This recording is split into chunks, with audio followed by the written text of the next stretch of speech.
What's going on, everybody? This is Bevo, and today I have in the studio with me Thorne, and want to take a little bit of time after our interview just to kind of go over some things, talk, just chop it up. It's probably going to resemble or be very close to a ramble at this point. But Laura, what was some takeaways for you today? A couple of them. One, there are some questions I just keep getting stuck on. Thank you, Robert. That one about who's got you here, your mentors. I know there are people, but a lot of mine actually, I was just thinking over there, a lot of it is music.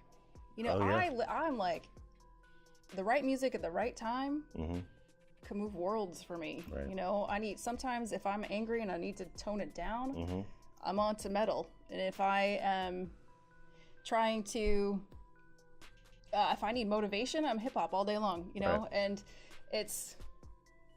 that was something, you know, music was important to me early on. So that's, I think, a lot of my just motivation is really not even people that I know, but other people who've touched me through entertainment and other creative means. Right. So that was a big one.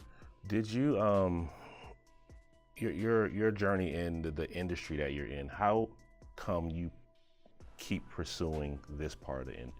What's so interesting about this part of the industry for you that you have to be pursuing it from this perspective?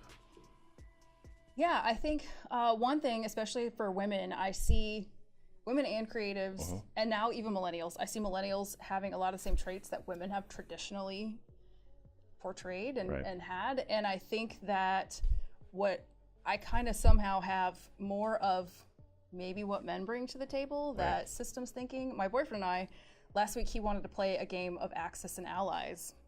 It's a military game. It's like Risk, right? He's got it all set up, and he's like, okay, now it's your turn. You know, there's bombers and fighters, and I'm like, what do I do?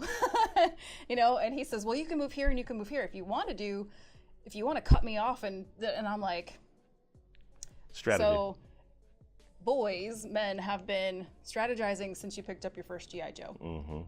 Girls are like, I need my Barbie doll head and I'm gonna, you know, make her pretty.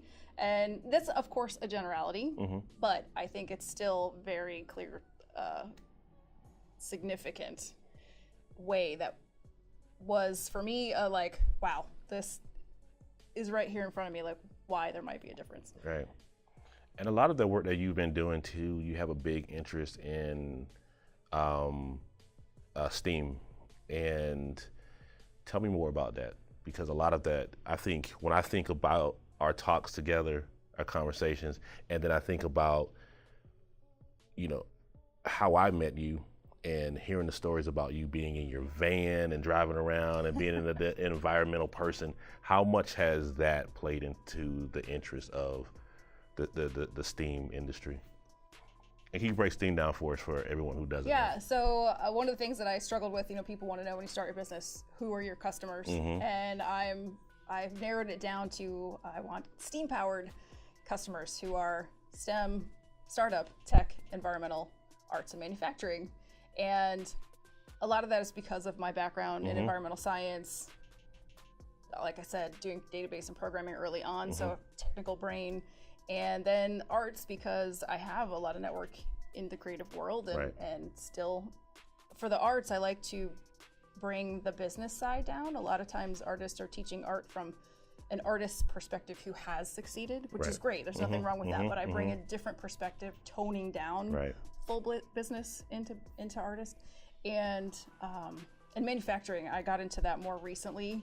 It's just amazing, and there is a lot of science happening on those factory floors. So, but that moving across the country and getting in my RV and taking off with my cats, that's just, again, one of those things.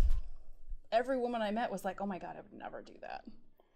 But it's very fitting of when it ties all the story together, and it fits in its place in this story that is you. I have one other question. Are you and I think I know the answer already. Are you a pantsuit type gal, or are you a t-shirt and jeans in a business meeting type person? What are you in that setting? I am very much business casual. Okay. I purposely bought some hoodies that are kind of floral, so I bought this specifically so that I can. I do not own a pair of heels. I don't wear makeup. I feel like those are things that I don't have time for. I want to succeed. I want to work on moving forward. I don't want to spend a lot of time getting ready in the day. And once I've got my Role Model Way hoodies, I won't even bother with any of this. Which means I got to help with that logo. So we're going to keep that thing moving. I got to get that done so we can get the hoodies in rotation. We need the merch. We do need the merch. I want to make sure I wear a large, by the way, in a hoodie. Gotcha. Depending on how close fit it is, an extra large. One. Right. Thank you. Anyway, Laura, thank you for coming in today. Thank you for joining us. I'm glad happy to see you. This is fun. It is fun, and I'm glad we get to do it all the time. So, tell everybody where to find you. You can find me at Laura Thorne Consulting. I try to keep it simple for myself, for the IRS, all that deal. That's right. And we are doing this content challenge, so we've got lots of material, both of us, on our pages out there for you to read. Keep following. I'd love for you to be on my email list because that's the next thing. That's right. Might as well. You can find me at Unmanageables or find me at Brian Volatile. And with that being said, we're going to wrap up this version of our recap with Laura Thorne. Thank you very much. We'll talk to you soon.